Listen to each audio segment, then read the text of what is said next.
For whom to produce। अब इस problem को आपको बहुत ध्यान से सुनना है। For whom to produce, very very important it is. Exam में इसके आने के चांस ज्यादा होते हैं as compare to what to produce. And ऐसा क्यों है आप समझेंगे, आपको समझ में आ जाएगा ऐसा क्यों है।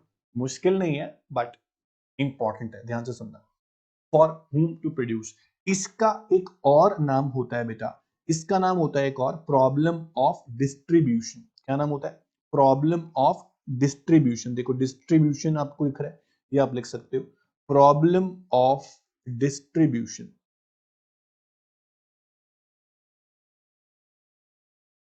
सेंट्रल प्रॉब्लम में आपके पास तीन प्रॉब्लम है, what to produce, how to produce and for whom to produce. इसका एक और नाम बताया मैंने आपको, प्रॉब्लम ऑफ डिस्ट्रीब्यूशन। अच्छे से करना है इसको, ओके। तो इस प्रॉब्लम में आप लोग क्या समझाएंगे?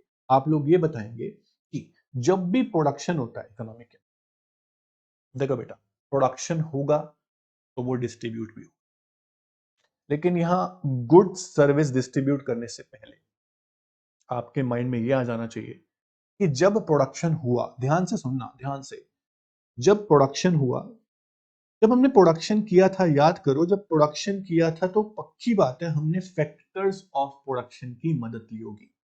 हमने लैंड, लेबर, कैपिटल, एंटरप्रेन्योर, इनका यूज किया होगा। बोलो हाँ या ना? यस सर, बिल्कुल यूज किया होगा। अब जब आपने लैंड, लेबर, कैपिटल, एंटरप्रेन्योर का यूज किया है और गुड्स प्रोड्यूस किए हैं, तो जब गुड्स को प्रोड्यूस करके बेचा जाएगा, ऑब्वियस बेचा जाएगा, डिस्ट्रीब्यूट किया जाएगा, जब पैसे आएंगे आप सबसे पहले लैंड को रेंट पे करेंगे। मैं तो पे करूंगा भैया पक्का, सबसे पहले खर्चे निपटाएंगे। लेबर को वेजेस पे करूंगा, कैपिटल के लिए इंटरेस्ट पे करूंगा जो मुझे देना है, एंटरप्रेन्योर के लिए प्रॉफिट एक सेपरेट साइड रख दूंगा। इसके बाद क्या होता है सबसे पहले समझो फिर से। आपने गुड्स का प्रोडक्शन कर दिया, चाहे एलआईडी से किया चाहे सीआईटी से किया, प्रोडक्शन कर दिया। प्रोडक्शन करने के बाद जो पैसे आए, उस पैसों में से सबसे पहले आपने रेंट, वेजेस, इंटरेस्ट और प्रॉफिट साइड निकाली। एक तरह से देखा जाए तो इनको बोला जाता है दोस्तों factor income. Rent, wages, interest और प्रॉफिट, इनको बोला जाता है फैक्टर इनकम। अब आपने जो फैक्टर इनकम जनरेट की है इकोनॉमी के अंदर, उसी इनकम से लोग गुड्स खरीदते हैं। ऑब्वियस फैक्टर इनकम हमारी इनकम होती है, इससे ही लोग गुड्स खरीदते हैं, कंजप्शन करते हैं। देखो मैं अगर कुछ अर्निंग कर रहा हूं तो सर्विसेज देके कर रहा हूं, आपके पेरेंट्स कुछ अर्निंग कर रहे हैं, कुछ सर्विसेज या गुड्स प्रोड्यूस करके कर रहे हैं, उसी पैसों से आप लोग कंजम्पशन करते हैं। तो कंजम्पशन जो है वो कौन करता है? हम गुड्स डिस्ट्रीब्यूट जो करेंगे वो किसको करेंगे? ऑब्वियस जिनके पास पैसे हैं उनको हम डिस्ट्रीब्यूट करेंगे। जिनके अंदर बाइंग कैपेसिटी है, जो लोग एबिलिटी रखते हैं परचेज करने की, उनको हम गुड डिस्ट्रीब्यूट करेंगे। तो प्रॉब्लम ये है गुड्स डिस्ट्रीब्यूट किसको की जाए, और डिस्ट्रीब्यूशन कैसा होना चाहिए? डिस्ट्रीब्यूशन ऐसा होना चाहिए कि रिच और पुअर में गैप ना आए। तो आप पहले ये देखते हो कि हमारी इकोनॉमी के अंदर कितनी एबिलिटी है खरीदने, जिसमें एबिलिटी आप उसको देते हो गुड्स एंड सर्विस। देखो ध्यान से, this problem relates to distribution of goods and services among the individual in the economy. बिल्कुल सीधी सीधी बात है, गुड्स का डिस्ट्रीब्यूशन किसको किया है। अब क्या सॉल्यूशन निकलेगा देखें आगे। Selection of category of people, आप ये देखते हो कौन कौन से लोग कंट्री में है, रिच भी है पुअर भी है। अब गुड्स आप पुअर को डिस्ट्रीब्यूट करोगे या रिच को, या रिच को ज्यादा पुअर को कम, अब ये देखोगे ना। तो सिंस रिसोर्स तो लिमिटेड है, तो every economy, no society can satisfy all the wants of its people. पूरी इकोनॉमी के अंदर हम सबके वांट सेटिस्फाई नहीं कर सकते, इसलिए प्रॉब्लम ऑफ चॉइस आती है। देखो आप क्या सेम गुड, मान लो लग्जरी गुड बनाई है आपने, कोई टीवी, एलईडी, एसी कुछ भी बनाया आपने, क्या वो आप रिच पुअर दोनों को दे सकते हो?